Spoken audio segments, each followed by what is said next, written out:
Primer ejemplo del campo eléctrico.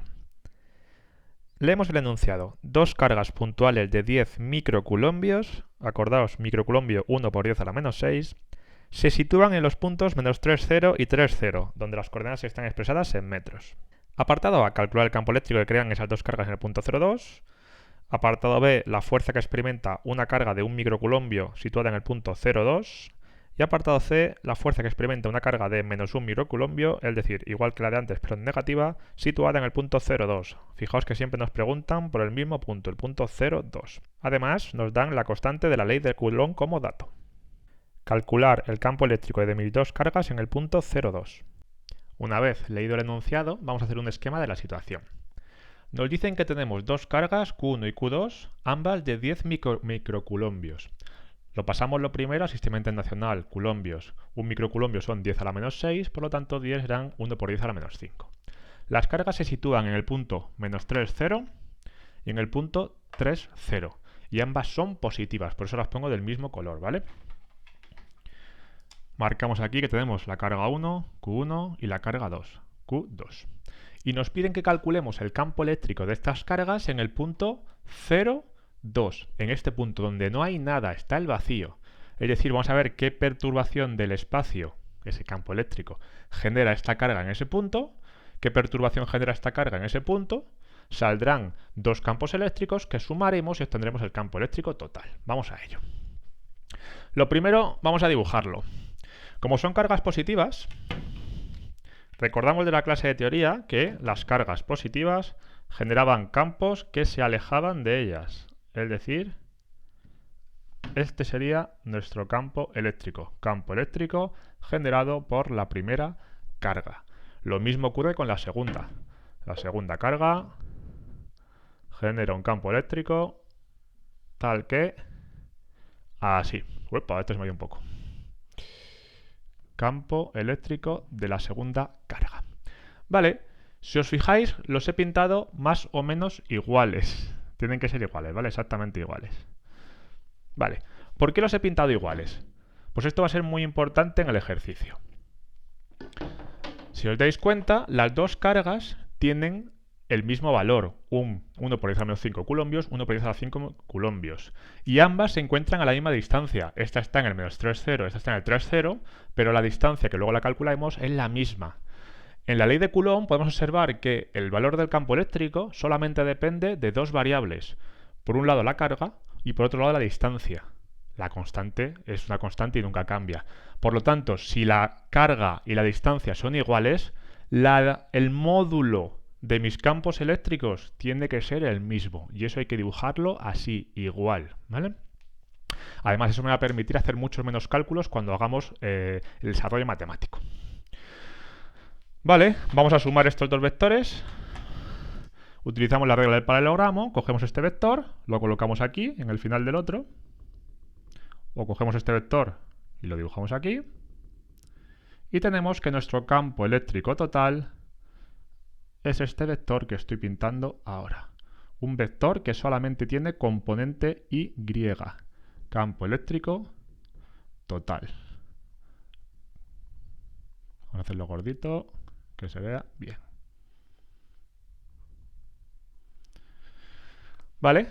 Al final, entonces, matemáticamente, cuando obtenga mi resultado, me tendrá que salir un vector que solamente tenga componente Y. Si no, estará mal hecho el ejercicio. Vamos con los cálculos. Hacemos el primer vector. E1. El vector 1 será igual a la constante de la ley de Coulomb por la carga número 1 dividido entre la distancia en módulo que hay entre mi carga 1 y el punto donde estoy calculando, elevado al cuadrado, multiplicado por el vector unitario en la dirección de R1. ¿Qué necesitamos para hacer estos cálculos? Pues lo primero necesito la R1, la distancia 1, y necesito este vector unitario. Vamos a dibujarlos. Esto lo voy a pintar en azulito. Cogemos nuestra regla y dibujamos. La distancia 1 será este vector,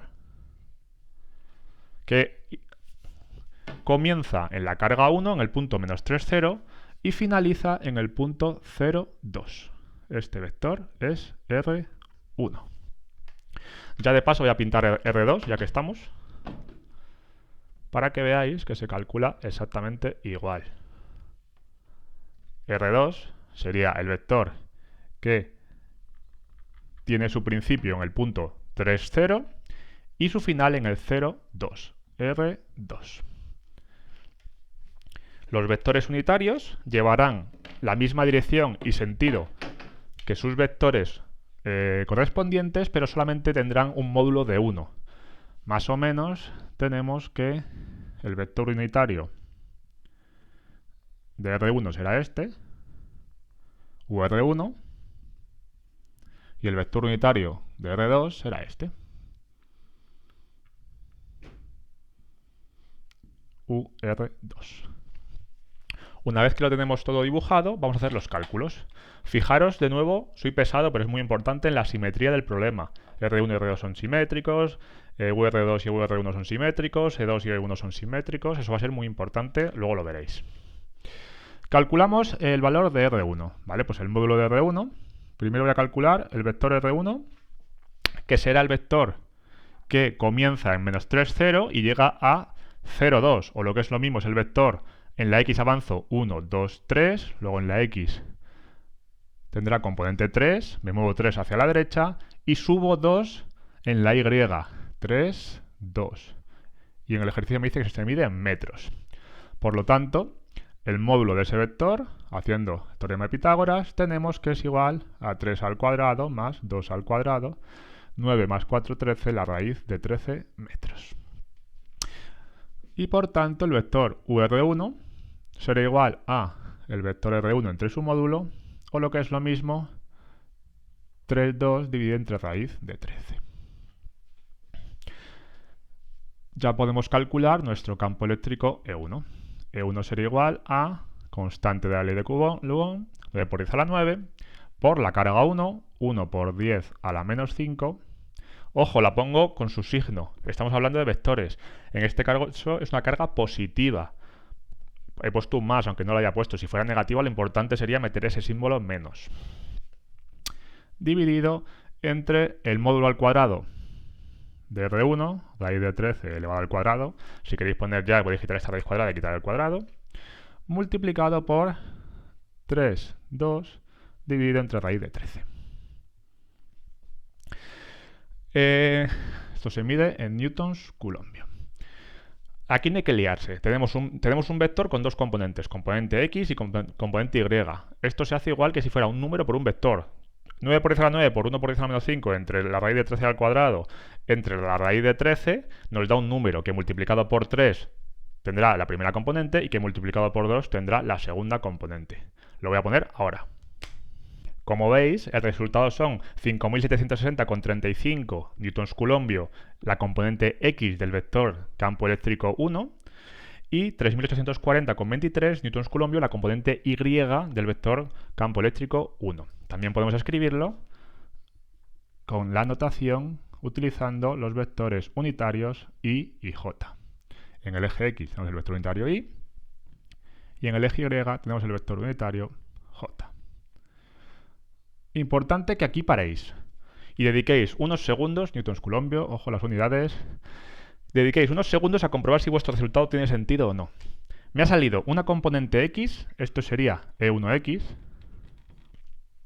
una componente x de positiva, perdón. Si os dais cuenta, la componente x del E1 es positiva, va hacia la derecha. Va a salir una componente y positiva también, es decir, tiene que ir hacia arriba mi vector. Apunta hacia la derecha y hacia arriba. E1 está bien calculado. En principio, si no nos hemos confundido en ningún número, pero los signos están bien. Para obtener el campo 2, lo podemos hacer exactamente igual que antes, hacerlo todos los pasos. Pero, si os dais cuenta, por simetría del problema, podemos decir que el vector E2 es exactamente igual que E1, salvo porque va hacia la izquierda. ¿Qué significará eso? Que su componente x será negativa, igual pero negativa. Va hacia arriba también, como el E1, luego esta se quedará igual, en positivo. Por lo tanto, E2 será menos 5.760,35 y más 3.840,23 J newtons coulombio. Y ya estaría calculado. Aquí abajo podemos poner debido a que las cargas son iguales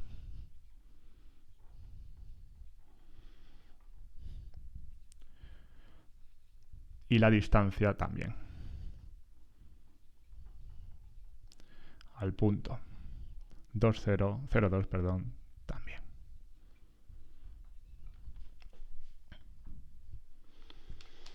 Con esto acabaríamos la primera parte. Ya hemos calculado el vector E1 y hemos calculado el vector E2. Nos tocaría calcular la suma de los dos. Importante, ponemos por el principio de superposición, yo puedo sumar ambos vectores y obtener el campo total. El campo total será igual al vector campo 1 más el vector campo 2. Importante, no lo he puesto en módulo, lo he puesto en vector. Esto que pongo aquí, E total en módulo es igual a E1 más E2, no lo podéis poner porque es mentira. La suma de este módulo más este módulo no da este módulo, ¿vale? Eso es importante que lo tengamos claro. Pero el vector este más el vector este sí que da este vector. Luego cuidado con esto de aquí abajo que lo quitamos. ¿Vale? ¿Cómo sumamos estos dos vectores? Simplemente sumamos esta componente con esta componente y por lo tanto obtenemos 0i y sumamos esta componente con esta componente y obtenemos, vamos a hacerlo para no confundirnos, esto por 2 es igual a 7680,46 newtons coulombio. Podéis observar que hemos obtenido un vector campo total cuya componente en x es 0, como os predicho antes, y cuya componente en y es positiva, es decir, va hacia arriba. Y es el doble de la componente y de este más la componente y de este. Apartado B. Ahora nos dicen que tenemos que calcular la fuerza que aparece si colocamos una carga de 1 microculombio, le he llamado carga 3, 1 microculombio, es decir, 1 por 10 a la menos 6 culombios, en el punto donde antes hemos calculado nuestro campo eléctrico. Es decir, en el 0, 2, aquí. Carga positiva también, igual que las otras. Importante, no tenemos que hacer todos los cálculos de la fuerza 1, la fuerza 2 y sumarlas por el principio de superposición. Nos tenemos que acordar que la ley de Coulomb nos permite calcular una fuerza siempre a partir de mi campo eléctrico total y la nueva carga que yo coloco. Recordamos, teoría, cuando tengo dos cargas, esas cargas generan en este punto vacío una perturbación del espacio, a la que vamos a llamar campo eléctrico. Esa perturbación cambia las propiedades eléctricas del espacio. Ese campo eléctrico, que es este campo verde, lo que hace es que al meter una tercera carga, esta carga sufre la modificación de las propiedades eléctricas de ese espacio y como consecuencia recibe una fuerza eléctrica. Esa fuerza eléctrica se calculará utilizando el valor de esta nueva carga y el campo eléctrico total que teníamos antes. Si tenemos eso claro, es muy fácil el ejercicio. Vamos a hacer primero el dibujo. Fuerza. Tenemos un número, un escalar, que es positivo, multiplicado por un vector que lleva esta dirección y este sentido. Ese número positivo, por lo tanto, va a generar un nuevo vector que tenga misma dirección y mismo sentido que el campo eléctrico, pero que va a ser un poquito más pequeño. Bueno, un poquito bastante más pequeño. ¿Por qué? Porque esto es 0,000001, ¿vale? Es decir, cojo este vector y lo multiplico por ese 0,000001. Seguro que me dejo algún cero por algún lado. Por lo tanto, no está hecho a escala, tendría que ser más pequeño, ¿vale? El vector fuerza eléctrica que obtenemos lleva la misma dirección y sentido, ya que la carga es positiva, no cambia el sentido del vector, pero lo hace más pequeño. Sería ese vector que obtenemos ahí. Los cálculos. La fuerza, vamos a llamarle fuerza del apartado B, porque luego tendremos que calcular la fuerza en el apartado C, es igual a la carga 3, 1 por 10 a la 6, a la menos 6, perdón, multiplicado por el campo eléctrico de antes. Cuidado que aquí falta una cosita, que es el vector unitario J. Por 7680,46 J. Obtenemos un valor de, vamos a hacerlo siempre con calculadora para no liarnos, chicos, obtenemos 7,68 por 10 a la menos 3. Medida en newtons, ya que es una fuerza. De nuevo otra vez el vector unitario que se me olvida y la liamos. Vemos que hemos obtenido un vector que solamente tiene componente y y que por lo tanto va hacia arriba. Apartado C. El apartado C es muy similar al apartado B. Lo único que cambia es que el valor de la nueva carga, en este caso la carga 4, es negativa. Y por lo tanto colocamos una carga negativa en el punto 0, 2. ¿Cuál va a ser la diferencia en el resultado de la fuerza? Ahora tenemos aquí un escalar que es negativo y un vector que como siempre va hacia arriba. En mi campo eléctrico total no se ha modificado, sigue siendo el mismo. Este valor negativo, este escalar negativo, lo que va a hacer es darle la vuelta a este vector. Van a llevar la misma dirección estos dos vectores, pero el sentido de este y el sentido de este será contrario. ¿Debido a qué? Al valor negativo de esta carga. Por tanto, el vector fuerza en este caso va a ser como antes, más pequeñito que el campo eléctrico, ya que el valor de la carga sigue siendo 0,000001, pero en este caso va a ir hacia abajo. Invierte el sentido con respecto al campo eléctrico, sentido contrario. El cálculo es el mismo. La fuerza del apartado C es igual a carga 4 menos 1 por 10 a la menos 6 multiplicado por el valor del campo eléctrico que tenemos. El resultado es el mismo que antes, pero en negativo. 7,68 por 10 a la menos 3, vector unitario J, newtons. Y con esto tenemos acabado ya el ejercicio.